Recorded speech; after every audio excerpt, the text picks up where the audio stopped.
Hi friends, welcome to Surya's kitchen. இன்றைக்கி இந்த வீடியோவில் 10 நிமிஷத்தில் ரொம்ப சூப்பரான டேஸ்ட்டில் இனிப்பு பணியாரம் எப்படி பண்ணுறதாங்க பார்க்க போகிறோம். அதுவும் நம்ம அரிசி உளுந்தெல்லாம் ஊற வச்சு கஷ்டப்படாமல் ரொம்ப ஈஸியாக சேமியா யூஸ் பண்ணி பண்ண போகிறோங்க. டேஸ்ட் வந்து ரொம்ப சூப்பராக இருக்கும். கண்டிப்பாக உங்கள் வீட்டில் ட்ரை பண்ணி பாருங்கள். இப்போ இந்த ரெசிபியை எப்படி பண்ணுறதுன்னு பார்த்துடலாம் வாங்க. அதுக்கு நான் வந்து ஒரு டம்ளர் எடுத்திருக்கேங்க. இந்த டம்ளரில் தான் நான் எல்லா அளவுகளும் அளந்து எடுக்க போகிறேன். அளவுகள் வந்து ரொம்ப முக்கியங்க. ஸோ ஒரு டம்ளர் அளவுக்கு சேமியா எடுத்திருக்கேங்க. சேமியாவை வந்து ஒரு பவுலுக்கு மாற்றிக்கிறேங்க.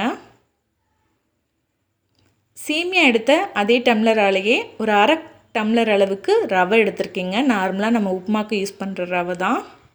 ஒரு அரை டம்ளர் அளவுக்கு ரவை எடுத்திருக்கேங்க. அதையும் வந்து நான் சேர்த்துக்கிறேங்க. சேர்த்துட்டு இதை வந்து நல்லா மிக்ஸ் பண்ணிக்கலாம். நம்ம நல்ல இந்த மாதிரி ஒரு தடவை கலந்து விட்டுக்கோங்க. அதுக்கப்புறமா இது கூட ஒரு டம்ளர் அளவுக்கு வெதுப்பான சுடு தண்ணி சேர்த்துக்கோங்க. இந்த டம்ளராலேயே ஒரு டம்ளர் அளவுக்கு சுடு தண்ணி சேர்த்துக்கோங்க. சேர்த்துட்டு அதையும் வந்து நல்லா மிக்ஸ் பண்ணிக்கலாங்க.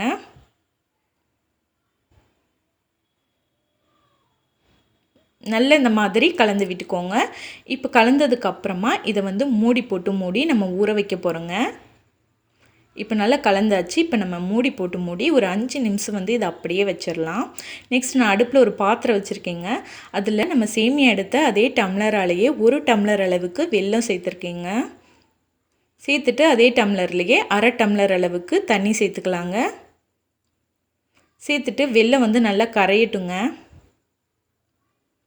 வெல்லத்துக்கு வந்து பாகுபதம்லாம் தேவையில்லைங்க. வெல்லம் வந்து நல்லா கரைஞ்சி வந்தாலே போதும். நல்லா அடுப்பை ஹை ஃப்ளேமில் வச்சு ஒரு 3 நிமிஷம் நீங்கள் வந்து குக் பண்ணிங்க அப்படின்னா நல்லா வந்து வெல்லம் கரைஞ்சி வந்துடுங்க. இப்போ பார்த்திங்க அப்படின்னா வெல்லம் நல்லா கரைஞ்சிருச்சுங்க. அவ்வளோதாங்க. நான் வந்து இப்போ அடுப்பை ஆஃப் பண்ணிக்கிறேன். வெல்லத்துக்கு வந்து பாகுபதம் வந்து எதுவும் தேவையில்லை, கரைஞ்சி வந்தால் மட்டும் போதும்.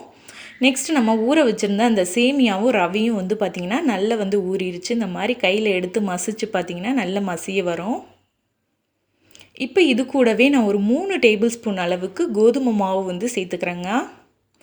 கோதுமை மாவுக்கு பதிலாக நீங்கள் அரிசி மாவு கூட யூஸ் பண்ணிக்கலாம். கோதுமை மாவு வந்து நல்ல ஒரு பைண்டிங் கொடுக்கும், அதுக்காக தான் நான் சேர்த்துக்கிறேன். சேர்த்துட்டு நல்லா வந்து அதையும் நல்லா மிக்ஸ் பண்ணிக்கலாம்.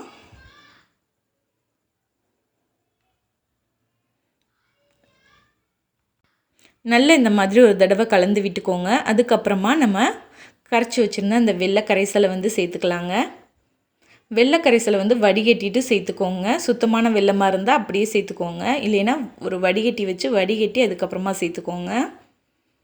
சேர்த்துட்டு இதையும் நல்லா நம்ம மிக்ஸ் பண்ணிக்கலாம். கட்டி இல்லாமல் நல்லா கலந்து விட்டுக்கோங்க.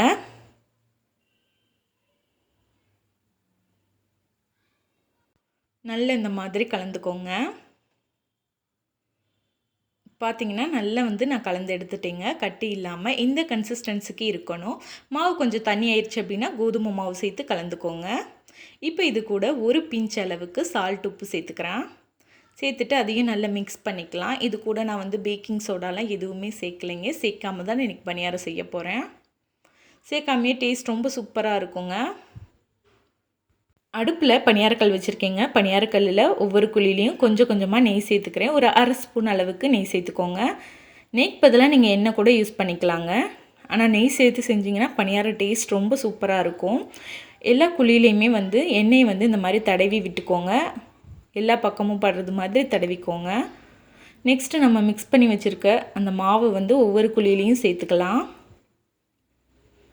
இந்த மாதிரி சேர்த்துக்கோங்க. இப்போ பார்த்திங்க அப்படின்னா எல்லா குழிலையுமே நான் வந்து மாவு சேர்த்துட்டேங்க. இப்போ இதை வந்து மூடி ஒரு மிதமான தீயில் ஒரு 4 நிமிஷம் நம்ம வச்சோம் அப்படின்னா நல்லா வந்து நம்மளுக்கு பணியாரம் வெந்து வந்துடுங்க. இப்போ எனக்கு ஒரு 4 நிமிஷம் ஆயிடுச்சுங்க. பணியாரம் எல்லாமே சூப்பராக வெந்துருச்சு. இப்போ இது இன்னொரு பக்கம் நம்ம திருப்பி விட்டுறலாம். இன்னொரு பக்கமும் நல்லா வந்து செவந்து வரணுங்க. இந்த மாதிரி திருப்பி விட்டுறலாங்க. இந்த பணியாரம் நீங்கள் அரிசி மாவில் செஞ்ச பணியாரம் போலவே டேஸ்ட் ரொம்ப சூப்பராக இருக்கும். சேமியாவில் தான் செஞ்சுருக்கீங்கன்னு சொன்னால் யாருமே நம்ப மாட்டாங்கங்க. நீங்கள் சொன்னால் மட்டும்தான் உங்களுக்கு தெரியும். இப்போ 2 பக்கமுமே நல்லா வெந்துருச்சுங்க. பணியாரத்தை எடுத்துடுறேன். இந்த ரெசிபியை நீங்களும் உங்கள் வீட்டில் இருக்கவங்களுக்கு செஞ்சு கொடுங்க. செஞ்சு கொடுத்துட்டு எப்படி இருந்ததுங்கிறத கமெண்ட் பாக்ஸில் கமெண்ட் பண்ணுங்கள். இந்த வீடியோ பிடிச்சிருக்குன்னு நினைக்கிறேன். பிடிச்சிருந்தால் லைக் பண்ணி ஷேர் பண்ணுங்கள்.